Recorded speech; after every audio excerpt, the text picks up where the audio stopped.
Welcome to Abhinav Bharat. నేను Rafi. IndiGo ఏదైతే flights అన్ని క్యాన్సిల్ అవుతున్నాయో అసలు ఇండిగో ఆడిన గేమ్ ఏంటి, దాని వెనకాల ఉన్న రహస్యం ఏంటి, అసలు ఎందుకు ఇలా చేసింది ఇండిగో అని అయితే చెప్పే ప్రయత్నం చేస్తారు. చూడండి, ఇక్కడ చూసుకుంటే ఇండిగోకి సంబంధించిన 2012 నుంచి 2024 మధ్యలో ఏదైతే ఫ్లైట్స్ సంబంధించిన పైలట్స్ సంబంధించిన యూనియన్స్ ఉంటాయో వాళ్ళకున్న సమస్యలతో కోర్టుకు వెళ్ళడం జరిగింది. వాళ్ళు ఏమని, మాకు ఇట్లా ఫ్లయింగ్ అవర్స్లో చేంజెస్ కావాలి, మాకు ఇలాంటి రూల్స్ మార్చాలి, మాకు ఇబ్బందులు ఉన్నాయి అయితే కోర్టుకు వెళ్ళడం జరిగింది. వెళ్ళినప్పుడు కోర్టు సానుకూలంగా స్పందించి 24 నియమాలు అయితే పెట్టడం జరిగింది, 22 నియమాలు అయితే పెట్టడం జరిగింది.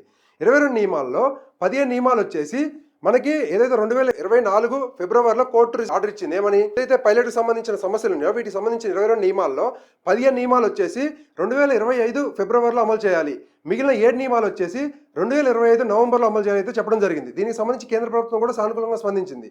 ఎందుకంటే ఫ్లయింగ్ అవర్స్లో చేంజెస్ వచ్చినాయి. అంటే ఇంతకుముందు ఎంత ఉన్నాయంటే 48 అవర్స్ అయితే ఫ్లయింగ్ అవర్స్ ఉండేవి, ఇప్పుడు 36 అయినాయి. అంటే దీనివల్ల నష్టం ఎవరికి, పైలట్లు ఎందుకు ఎంత జాగ్రత్తగా ఉండాలి అంటే సెంట్రల్ గవర్నమెంట్ తీసుకున్న డిసిషన్, కోర్టు ఇచ్చిన రిజల్ట్ ఎందుకు ఇలా తీర్పిచ్చింది అంటే 36 పని గంటలు ఉండాలని ఎందుకు చెప్పిందంటే, ఒక పైలట్ అనేవాడు ఇతర ఆలోచనలు అన్నీ కూడా కరెక్ట్ ఉంటే మాత్రమే వాళ్ళు మంచిగా ఫ్లై చేయగలుగుతారు. వాళ్ళ చేతిలో వందలాది ప్రాణాలు ఉంటాయి. కాబట్టి దీన్ని దృష్టిలో ఉంచుకొని 48 గంటల పని చేయడం కన్నా కానీ వీక్లీ 36 గంటలు పని చేయడం వల్ల వాళ్ళైతే మంచిగా యాక్యురేట్గా అంటే యాక్టివ్గా వాళ్ళు పనిచేసే అవకాశం ఉంది. యాక్సిడెంట్లు కానీ ఏదైతే వాళ్ళకి సంబంధించిన కొంచెం నిద్రావస్థలో ఉంటారో లేదంటే కొన్ని పర్సనల్ ప్రాబ్లమ్స్ ఉంటాయి, ఇవన్నీ కూడా తగ్గించే ప్రయత్నం చేద్దామనే ఉద్దేశంతో కేంద్ర ప్రభుత్వం కోర్టు అయితే ఇలా సానుకూలంగా స్పందించి ఏదైతే పైలట్లకు సంబంధించిన ఎయిర్పోర్ట్లో పనిచేసే వాళ్ళకి సానుకూలంగా అయితే స్పందించింది.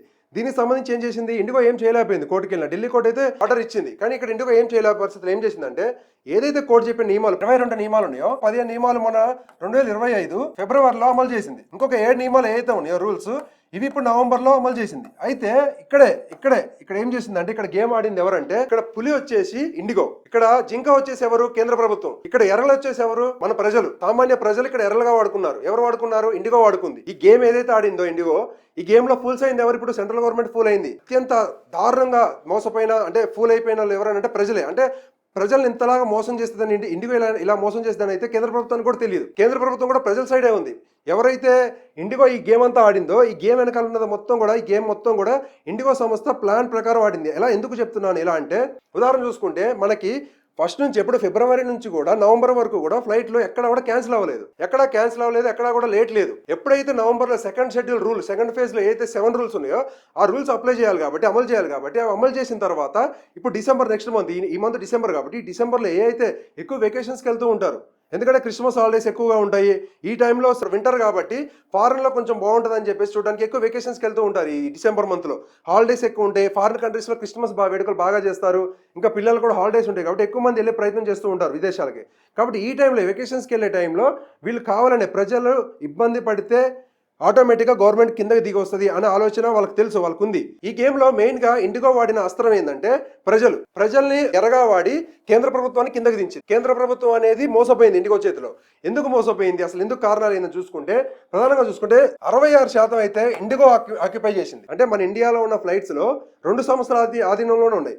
దాంట్లో 66% అయితే మాత్రం మొత్తం కూడా ఇండిగోనే ఆక్యుపై చేసింది. అంటే దీన్నే ఏమంటారు అంటే గుత్తాధిపత్యం అంటారు, మొనోపోలీ అంటారు. ఈ మొనోపోలీ వల్ల ఇప్పుడు ఏది చెప్తే అది. ఇప్పుడు ఇండిగో ఏం చేసింది, ఇండిగో ఏ గేమ్ ఆడింది, ఎందుకు గేమ్ ఆడింది అంటే, ఏదైతే వాళ్ళు అమలు చేసిన రూల్స్ ఉన్నాయో అవి బ్యాక్ తీసుకోవాలి, గవర్నమెంటే తీసుకోవాలి. ఇప్పుడు ఇండిగో చెప్తుంది మేము ఈ రూల్స్ అప్లై చేయలేము. ఎందుకు అప్లై చేయలేరంటే, ఇక్కడ 48 అవర్స్ ఏదైతే ఉన్నాయో ఫ్లయింగ్ అవర్స్, 48 ఫ్లయింగ్ అవర్స్ ఉన్నప్పుడు ఏమవుతుంది, అప్పుడు పైలట్లు అనే వాళ్ళకి జీతం ఎంత ఇచ్చినా సరే ఇక్కడ 48 అవర్స్ తగ్గట్టు ఇప్పటి వరకు జీతం ఇచ్చేవాళ్ళు శాలరీ. బట్ ఇప్పుడు 36 అయింది. 36 అయినప్పుడు కూడా సేమ్ శాలరీ ఇవ్వాలి. అంటే ఇక్కడ రెండు కూడా సేమ్ శాలరీస్ ఉంటాయి. 48 అవర్స్ ఉన్నప్పుడు ఏదైతే శాలరీస్ ఉన్నాయో 36 అవర్స్ కూడా సేమ్ శాలరీస్ ఉన్నాయి. ఇలా సేమ్ శాలరీస్ అంటే శాలరీస్ ఎక్కువ అవుతుంది, టైం తక్కువ అవుతుంది, అంటే పని తక్కువ అవుతుంది, శాలరీస్ ఎక్కువ అవుతుంది. ఈ విధానం వల్ల ఏమవుతుంది అంటే ఇండిగో ఆటోమేటిక్గా లాస్ అయిపోతుంది, అంటే ఎంతో కొంత తగ్గిపోతుంది. ఇప్పుడు ఇండిగో ఎందుకు ఇలాంటి డిసిషన్ తీసుకుంది, డైరెక్ట్గా చెప్తే విన్నదా అంటే విన్నదు ప్రభుత్వం. ఎందుకు వింటది, ఎందుకంటే ప్రజల క్షేమం అనేది ప్రభుత్వం చూస్తుంది. కాబట్టి అక్కడ ప్రభుత్వం యాక్సెప్ట్ చేసే పరిస్థితి లేదు. కాబట్టి ఏం చేసిందంటే, ఏదైతే కరెక్ట్గా పీక్ టైం ఏదైతే ఉంటుందో డిసెంబర్లో సెకండ్ ఫేజ్ అమలు చేసింది. మీరు ఏదైతే అమలు చేయమన్నారో ఇండిగో చెప్తుంది ఇట్లా. అంటే వాళ్ళు ఇన్సైడ్ అనమాట, వాళ్ళు చెప్పడం బయటికి చెప్పరు. ఇవన్నీ బయటికి చెప్తే వాళ్ళు మూసేస్తారు కదా.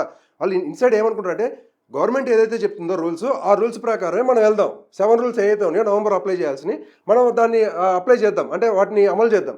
అమలు చేసిన తర్వాత మాకు మీరు ఇచ్చిన రూల్స్ వల్లనే మాకు ఇలాంటి సమస్యలు ఏర్పడ్డాయని అయితే గవర్నమెంట్కి మనం అప్పీల్ చేయొచ్చు. మనది కూడా తప్పుందని చెప్పేసి క్లియర్ కట్గా గేమ్ ఆడింది.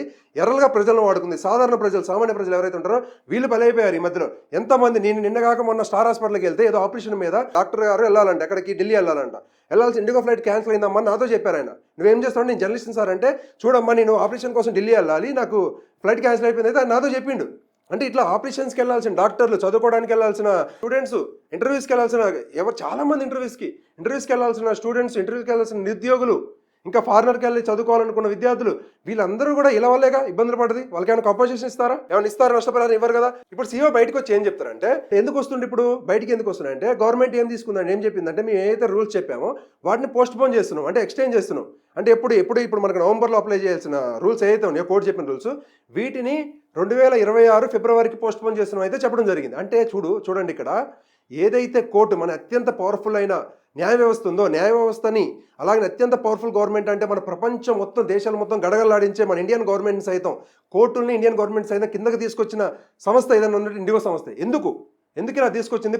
ఎందుకు గవర్నమెంట్ కిందకి దిగి రావాల్సి వచ్చిందంటే, దీనికి మెయిన్ కారణం ఏంటంటే, దీనికంటే ముందు ఇంకో విషయం చెప్తా చూడండి. ఇప్పుడు ఏదైతే కేంద్ర ప్రభుత్వం పోస్ట్ పోన్ చేసిందో 2026 ఫిబ్రవరి నుంచి మీరు అప్లై చేయండి అంటే, మీరు అప్పటి నుంచి అమలు చేసుకోండి. ఇప్పుడు మీ పాత రూల్స్ ఏవైతే ఉన్నాయో ఆ రూల్స్ ప్రకారం ఇప్పుడు మీరు వర్కింగ్ చేయించుకోండి మీ ఎంప్లాయీస్తో అని చెప్పింది. ఎందుకు చెప్పింది? ప్రజలకు ఇబ్బంది అవుతుందని. ఇప్పుడు ఏమంటుందంటే సీఈఓ, గవర్నమెంట్ దిగొచ్చిన తర్వాత ఇప్పుడు ఏ అయితే సమస్యలు ఉన్నాయో వీటన్నిటి కూడా ఇంకొక 10 నుంచి 15 రోజుల్లో మొత్తం సెటరైట్ చేస్తామన్నారు. ఎవరికి కావాలి సెటరైట్? రీఫండ్ చేస్తా అన్నాడు. ఎవరికి కావాలి రీఫండ్? ఇంతమంది జనాలు, ఇంతమంది ఆపరేషన్కి వెళ్ళాల్సిన వాళ్ళు ఆగిపోయారు, స్టూడెంట్స్ ఆగిపోయారు, ఇంటర్వ్యూస్కి వెళ్ళే వాళ్ళు ఆగిపోయారు, జాబ్ పర్పస్ వెళ్ళాలనుకున్న ఆగిపోయారు. అంటే ఫ్లైట్స్ మీద ఇంతగానో ఆధారపడతారు, ఇంతగానో ఇబ్బంది పడ్డారు ప్రజలకి ఏమన్నా కాంపన్సేషన్ వచ్చిందా? ఏమన్నా ఇచ్చిందా గవర్నమెంట్? మన ఇండియా గవర్నమెంట్ ఏమన్నా దానికి ఫైన్ వేసిందా అంటే లేదు. తిరిగి బహుమతి ఇచ్చింది. ఎవరికి ఇచ్చింది? ఇండిగో బహుమతి ఇచ్చింది. ఆ బహుమతి ఏంటంటే, మేము ఏవైతే రూల్స్ పెట్టామో వాటిని మేము పోస్ట్ పోన్ చేస్తున్నాము, ఎక్స్టెండ్ చేస్తున్నాము, మీరు నెక్స్ట్ ఇయర్ నుంచి అప్లై చేసుకున్నారని అయితే చెప్పింది. అంటే ఇక్కడ బాధపడి, ఇబ్బందులు పడి, నానా టార్చర్ అనుభవించిన ప్రజలకి ఏమీ లేదు కాంపన్సేషన్. ఎటు కూడా ఈ మొత్తం గేమ్ ఆడి ఎర్రలుగా ప్రజలను వాడి సెంట్రల్ గవర్నమెంట్ ఫూల్ చేసిన ఇండిగో సంస్థకి అయితే వాళ్ళు గిఫ్ట్ ఇచ్చారు. ఏం గిఫ్ట్? పోస్ట్ పోన్ చేశారు ఆ రూల్స్ని. అంటే ఇదంతా ఎందుకు జరుగుతుంది చూసుకుంటే ఒకసారి గుత్తాధిపత్యం మెయిన్గా చూసుకుంటే, ఇండిగోకి 66% ఉండటం వల్ల, అంటే 66% ఫ్లైట్స్ అయితే ఇండిగో చేతిలో ఉన్నాయి. ఇండిగో సంస్థ చేతిలో ఉండడం వల్ల ఇది గుత్తాధిపత్యం కింద వస్తుంది. గుత్తాధిపత్యం అంటే ఏంటంటే, ఒక సంస్థ చేతిలో మొత్తం వ్యవస్థ కేంద్రీకృతమై ఉండటం. అంటే ఆ సంస్థ ఏదైతే చెప్తుందో ఆ సంస్థ చెప్పిందే నడవాలి. ఇప్పుడు ఇండిగో సంస్థ ఇంకొకటి ఇండైరెక్ట్గా ఏం చెప్తుందంటే, ఇండైరెక్ట్గా ఎలాంటి మెసేజ్ పాస్ చేసిందంటే, ఇప్పుడు కానీ మీరు ఈ రూల్స్ పెట్టడం వల్లే మేము ఎంత ఇబ్బంది కలిగించినాం మీ ప్రజలకి, నెక్స్ట్ ఇంకోసారిగా మా మీద ఏమైనా ఆంక్షలు పెట్టాలి స్ట్రిక్ట్గా మా పర్మిషన్ లేకుండా అంటే మేము ఇంతకంటే ఎక్కువ చేస్తామని చెప్పేసి అయితే ఇండైరెక్ట్గా కాదు, డైరెక్ట్గా సెంట్రల్ గవర్నమెంట్కి వార్నింగ్ ఇచ్చింది. డైరెక్ట్గా సెంట్రల్ గవర్నమెంట్కి వార్నింగ్ ఇవ్వడం జరిగింది. చూసుకుంటే అదే అలానే ఉంది కదా. ఇప్పుడు మీరు పెట్టిన ఆంక్షలు మా మీద పెట్టారు, కానీ మేము కోర్టు దగ్గరికి వెళ్ళి ఫైట్ చేయలేకపోయాను. అంటే కోర్టు కూడా ఆబ్వియస్గా ప్రజల కోసం చూస్తుంది కాబట్టి వీళ్ళు ప్రైవేట్ సంస్థ కోసం అయితే కోర్టులు పనిచేయదు కదా, అందుకని ప్రజల కోసం వాళ్ళు అలాంటి రూల్స్ ఇచ్చారు. అయితే ఇప్పుడు నెక్స్ట్ మీరు ఏదైనా మా మీద ఆంక్షలు పెడితే ఇంతకంటే దారుణంగా కఠినంగా చేస్తామని చెప్పేసి అయితే చేసింది. అంటే పీక్ టైంలో ఇలాంటి డిసిషన్ తీసుకోవడం అంటే ఏంది అసలు? అంటే మొత్తం ఫ్లైట్స్ ఆఫ్ చేయడం అంటే ఏంది? ఏదైనా వస్తే బయటకు వచ్చిన తర్వాత ఏంది? టెక్నికల్ ఇష్యూస్, మాకు ఎంప్లాయీస్ లేరు, ఏదో ఏమంటారు టెక్నికల్ ప్రాబ్లం అనగానే అందరూ భయపడతారు కదా, నోరు మెదపరు. ఎందుకంటే టెక్నికల్ ప్రాబ్లం వల్ల ఒకరు ఫ్లై చేస్తే చచ్చిపోతారు, ఫ్లైట్స్ అని కూలిపోతాయి కదా అని అదొక ఆలోచన ఉంటుందని చెప్పేసి అదొక మాట చెప్తారు. ఇక్కడ గుత్తాధిపత్యం చూసుకుంటే అంటే చాలా మంది ఏమనుకుంటున్నారంటే, చాలా మంది దృష్టిలో ఎలా ఉందంటే, ప్రైవేటీకరణ చేయటం వల్ల చాలా లాభాలు ఉన్నాయి, ప్రైవేటీకరణ చేయడం వల్ల ఎక్కువగా మనకి ప్రొడక్టివిటీ ఉంటుంది, ఎక్కువ మనకి ఫెసిలిటీస్ ఉంటాయి అని అనుకుంటాం. ఇలా ఉదాహరణ చూసుకుంటే గుత్తాధిపత్యం అనేది ఎంత డేంజరస్ చూడొచ్చు. గుత్తాధిపత్యం మంచిదే, ఎప్పుడు మంచిది? ఆ సంస్థ మంచిది అయినప్పుడు. అంటే ఏదైనా కానీ ఇక్కడ చూసుకుంటే గుత్తాధిపత్యం ఈ సంస్థది కాబట్టి, ఈ సంస్థ ఇలా 66% ఉంది కాబట్టి ఇలా చేసింది. ఇప్పుడు ఉదాహరణ చూసుకుంటే మన ఆంధ్రప్రదేశ్లో ఒంగోలులో ఏఎంఆర్ అని ఒక మైన్స్కి సంబంధించిన కంపెనీ ఉంది. ఆ కంపెనీకి గుత్తాధిపత్యం ఇచ్చేసింది ఆ మైన్స్ మీద. అంటే ఆ మైన్స్ సంబంధించి మొత్తం ట్యాక్స్, సెస్ ఇవన్నీ కూడా అదే కలెక్ట్ చేసే విధంగా అయితే గవర్నమెంట్ పర్మిషన్ ఇచ్చేసింది. అంటే గవర్నమెంట్ ఒక కంపెనీకి గుత్తాధిపత్యం ఇవ్వడం వల్ల, ప్రైవేటీకరణ చేయడం వల్ల, అక్కడ గవర్నమెంట్ యాక్టివిటీస్ చేయకుండా ఏఎంఆర్ అనే కంపెనీకి యాక్టివిటీస్ ఇవ్వడం వల్ల ఎంత దారుణానికి పాల్పడదంటే, అక్కడ ఉన్న ప్రజలు మొత్తం తిరగబడి అక్కడ వాళ్ళు ఏదైతే టోల్ ప్లాజాల టైప్లో పెట్టుకొని వసూలు చేస్తున్నారో, ట్యాక్స్ వసూలు చేస్తున్నారో వాటి అన్నింటి కోల్గొట్టే పరిస్థితి ఏర్పడింది. అక్కడ నుంచి వందల కొద్ది కార్మికులు, వేల కొద్ది కార్మికులు అక్కడ నుంచి బతుకుదెరువు కోసం అక్కడికి వచ్చిన వాళ్ళు పెట్టిన కేజీఎఫ్లో కనుక ఎలా పెడతారు రూల్స్, ఆ విధమైన రూల్స్ చూసి భయపడి అక్కడ నుంచి వెళ్ళిపోవడం జరిగింది. అక్కడ ఉన్న వ్యాపారస్తులు ఎవరైతే చిన్న వ్యాపారాలు చేస్తారో దాంట్లో ఆ వ్యాపారస్తులు కూడా వీళ్ళకి అనుగుణంగా లేకపోతే, ఏఎంఆర్ కంపెనీకి అనుగుణంగా లేకపోతే వాళ్ళని కూడా నానా టార్చర్ పెట్టే ప్రయత్నం చేశారు వాళ్ళు. అంటే ఆ రూల్స్ ఆ విధంగా క్రియేట్ చేసుకున్నారు వాళ్ళు. దాన్ని తట్టుకోలేక వాళ్ళందరూ కూడా అక్కడ నుంచి వెళ్ళిపోవడం జరిగింది. అంటే ఏఎంఆర్ కంపెనీ లాంటి కంపెనీలకి ఇలా గుత్తాధిపత్యం ఇవ్వడం వల్ల ఎవరు ఏం చెప్పాల్సిన, అంటే ఎవరు రూల్స్ ఫాలో అవ్వాల్సిన అవసరం లేదు, గవర్నమెంట్ రూల్స్ ఫాలో అవ్వాల్సిన అవసరం లేదు. కేజీఎఫ్ టైప్లో ఏదైతే వాళ్ళకి ఒక బౌండరీస్ ఉంటే ఆ బౌండరీస్ ఇన్సైడ్ వాళ్ళు పెట్టిందే రూల్స్. వాళ్ళు పాడిందే పాట, వాళ్ళు ఆడిందే ఆట. ఆ విధంగా గుత్తాధిపత్యం అయితే వాళ్ళు తీసుకున్నారు. అట్లనే ఉదాహరణ తీసుకుంటే రేపు ఏదైనా మనం రైల్వేస్ అంటున్నాం, రైల్వేస్ కూడా ప్రైవేటీకరణ చేయాలంటున్నారు. ప్రైవేటీకరణ చేస్తే జరిగేది ఏంటంటే ఇప్పుడు మనకి వైజాగ్ స్టీల్ ప్లాంట్ ఉంది, అది కూడా ప్రైవేటీకరణ చేయాలన్నారు. ఇప్పుడు ఏ అయితే రైల్వేస్ లో కానీ ఆడ వైజాగ్ స్టీల్ ప్లాంట్ లో కానీ చూసుకుంటే ప్రైవేటీకరణ వల్ల నష్టాలు ఏంటంటే ఇప్పుడు వైజాగ్ స్టీల్ ప్లాంట్ లో పనిచేసే వాళ్ళు, రైల్వేలో పనిచేసే వాళ్ళ జీతాలు అంటే లక్షల్లో ఉంటాయి. అంటే వాళ్ళు ఎప్పటి నుంచో ఆ సంస్థ కోసం పనిచేస్తున్నారు కాబట్టి ఎండ్ ఆఫ్ ది డే వాళ్ళకి లక్షల్లో ఉంటాయి. ఇప్పుడు ప్రైవేటీకరణ చేసిన తర్వాత నీకు లక్షన్నర జీతం ఎందుకు ఇవ్వాలి, నేను నీకు 30,000కే వేరే వాళ్ళు వస్తున్నారు, నువ్వు 30,000కి చేస్తే చేయి, లేదంటే లేదని చెప్పేసి అంటారు ప్రైవేటీకరణ చేసిన తర్వాత ప్రైవేట్ సంస్థలు. అప్పుడు ఏం చేస్తారు అంటే ఇన్ని సంవత్సరాలు వాళ్ళు ఏదైతే సర్వీస్ అందించారో ఆ సంస్థలకి అదంతా వృధా అయినట్టేనా? ఇప్పుడు ప్లాట్ఫామ్ టికెట్ వచ్చేసి మనకు 10 రూపాయలు ఉంది, ప్లాట్ఫామ్ టికెట్ 10 రూపాయలు తీసుకొని పోయి మనం కొంతసేపు లోపల నుండి రావచ్చు. అదే రేపటి రోజున ప్రైవేటీకరణ అయిన తర్వాత ప్లాట్ఫామ్ టికెట్ అనేది ఒక 50 రూపాయలు 100 రూపాయలు చేస్తారు. అప్పుడు పరిస్థితి ఏంది? ఇప్పుడు మనకి ఇక్కడ నుంచి హైదరాబాద్ నుంచి సపోజ్ ఆంధ్ర వెళ్ళాలి, వైజాగ్ వెళ్ళాలి అంటే ఒక 1000 రూపాయల టికెట్ ఉంది అనుకుంటే మనకి ట్రైన్ టికెట్, రేపు ప్రైవేటీకరణ అయిన తర్వాత అది 3000 అవుతుంది. ఎవరు దాన్ని కంట్రోల్ చేసేది ఎవరు ఆపలేరు. ఇంకా వాళ్ళు ఏం చెప్తారు అప్పుడు?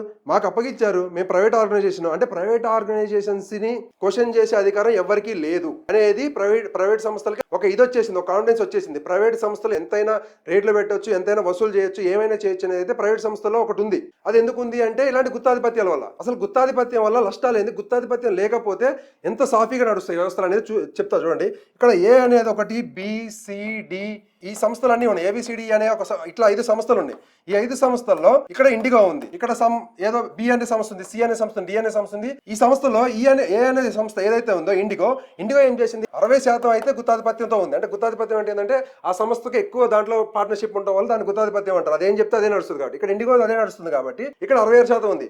ఇప్పుడు ఈ ఫ్లైట్ క్యాన్సిల్ చేసుకుంటే ఇండిగో వాళ్ళు ఎవరైతే ఉన్నారో వీళ్ళు ఫ్లైట్స్ క్యాన్సిల్ చేసుకుంటే నెక్స్ట్ మన ప్రజలు ఏం చేస్తారు, ఈ కంపెనీకి వస్తారు, బి అనే కంపెనీకి వస్తారు. లేదు వీడియో క్యాన్సిల్ చేసుకుంటే సి అనే కంపెనీకి వస్తారు, తర్వాత డి అనే కంపెనీకి వస్తారు, ఈ అనే కంపెనీ, ఇట్లా ఒక 10 కంపెనీలు ఉంటే 1 to 10 కంపెనీస్ ఉంటే ఒక కంపెనీ అంటే ఒక ఇండిగో అనేది ఒకటే కంపెనీ, దానికి ఒక 20% షేర్ ఉంది అనుకుంటే మిగిలిన 80% షేర్లు ఇంకొక 8 కంపెనీల దగ్గర షేర్ అయ్యి ఉంటే, అంటే ఇంకో 8 ఫ్లైట్స్ కంపెనీస్ మన దగ్గర ఉంటే, ఫ్లయింగ్ కంపెనీస్, వాళ్ళ దగ్గరికి వెళ్ళి మనం బుక్ చేసుకుంటాం. ఇప్పుడు ఏదైతే ఇండిగో ఉందో ఇండిగో ఆపిందని చెప్పేసి మన ఫ్లైట్స్ అన్ని క్యాన్సిల్ అయిపోయి ప్రజలంతా గందరగోళంగా గురయ్యారు. ఇప్పుడు అదే గుత్తాధిపత్యం లేదు, 66% లేదు ఇక్కడ ఇండిగోకి, కేవలం 20% ఉందనుకోండి. వీడు ఆడింది ఆట ఆడలేడు, ఇండిగో వాడు ఆడలేడు, గేమ్ ఆడలేడు. ఎందుకు ఆడలేడు అంటే ఇండిగో వాడు కాకపోతే ఇంకొకటి బి అనే సంస్థ, సి అనే సంస్థ, డి అనే సంస్థ, ఈ అనే సంస్థ, ఇట్లా 10 సంస్థలు మన దగ్గర. అంటే ఎక్కువ గుత్తాధిపత్యం అంటే ఏంటంటే మేజర్గా ఏ సంస్థకి కూడా ఎక్కువ మోతాదులు, అంటే ఎక్కువ మొత్తంలో వాళ్ళకి షేర్ ఉండకూడదు. అంటే ఇప్పుడు మన ఇండియాలో చూసుకుంటే ఎక్కువ మొత్తంలో షేర్ ఈ కంపెనీకి ఉంది కాబట్టి ఇది గుత్తాధిపత్యం కింద చెప్పింది నడుస్తుంది. ఇప్పుడు కానీ అలా లేదనుకోండి, ఇప్పుడు 10 కంపెనీస్ దగ్గర షేర్ అయ్యి ఉంటే 10 కంపెనీస్లో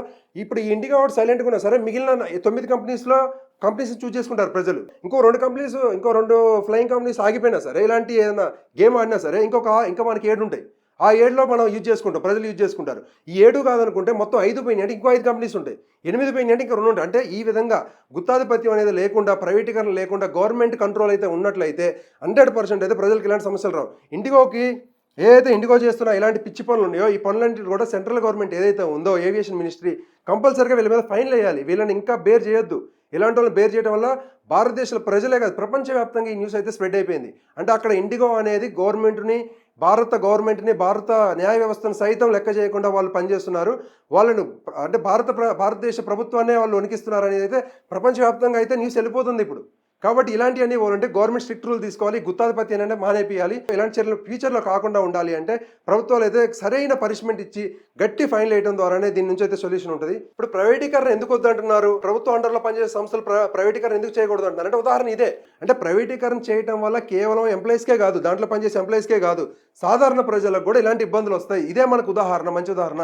ప్రైవేటీకరణ వద్దు, ప్రభుత్వం అండర్లోనే పనిచేయాలి, దానివల్ల ప్రజలకు మేలు జరుగుతుంది, అట్లా ఎంప్లాయీస్ మేలు జరుగుతుంది. కాబట్టి ప్రైవేటీకరణ అయితే మనం ఎంకరేజ్ చేయొద్దు, ప్రభుత్వాలు కూడా దీని మీద ఫోకస్ చేయాలి, ఇలాంటి కంపెనీస్కి మంచి ఫైన్ వేయాలి. ఇప్పుడు ఏదైతే సెంట్రల్ గవర్నమెంట్ అనుకుంటూ ఉందో, ఏదైతే మనకి వైజాగ్ స్టీల్ ప్లాంట్ కానీ రైల్వే కానీ ఇలాంటి కొన్ని సంస్థలు ప్రైవేటీకరణ చేస్తూ ఉంటుంది కాబట్టి వీటిలన్నిటి కూడా ప్రైవేటీకరణ చేయకుండా ప్రభుత్వం అండర్లోనే పని చేయించుకుంటూ వాటిని గ్రో చేయాలి. రైల్వేలో పనిచేసే సాధారణ ఎంప్లాయీకి ఎంత ఉంటుంది జీతము? దాదాపుగా 50,000 నుంచి ₹1,00,000 మధ్యలో ఉంటుంది. గ్రూప్ డిలో పనిచేసే వాళ్ళకి, స్వీపర్ వాటికి పనిచేసే క్లర్కులకి తక్కువ ఒక 40,000 నుంచి 50,000 జీతం ఉంది.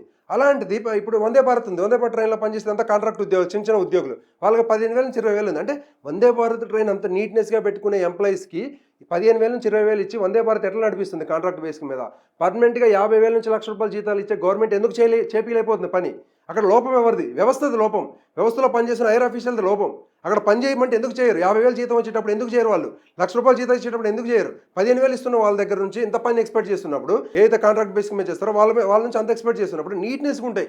5 స్టార్ హోటల్ ఉన్నటువంటి ఆ వాష్రూమ్స్ కూడా. కానీ జనరల్ బోగీలు కానీ ఏదైతే స్లీపర్ ఉన్నాయో వీటిని చూసుకుంటే అక్కడ వేల లక్షల జీతాలు ఇచ్చుకుంటూ అక్కడ ఉన్న ఎంప్లాయీస్కి, క్లర్కులకి అక్కడ నీట్నెస్ లేదు. ఇక్కడ లోపం ఎక్కడుంది? లోపం అనేది వ్యవస్థలో లేదు. లోపం అనేది అక్కడ పనిచేసే మనుషుల్లో ఉంది. వాళ్ళు కానీ కరెక్ట్గా పని చేపిస్తే ఇది కూడా 100% రెవెన్యూ జనరేట్ చేస్తుంది. 100% ఎక్కువ రెవెన్యూ వస్తుంది. 100% మీకు మిగులు బడ్జెట్లోకి వెళ్ళిపోతుంది ఆ సంస్థ. కాబట్టి ఇవన్నీ కేంద్ర ప్రభుత్వం దృష్టిలో ఉంచుకోవాలి.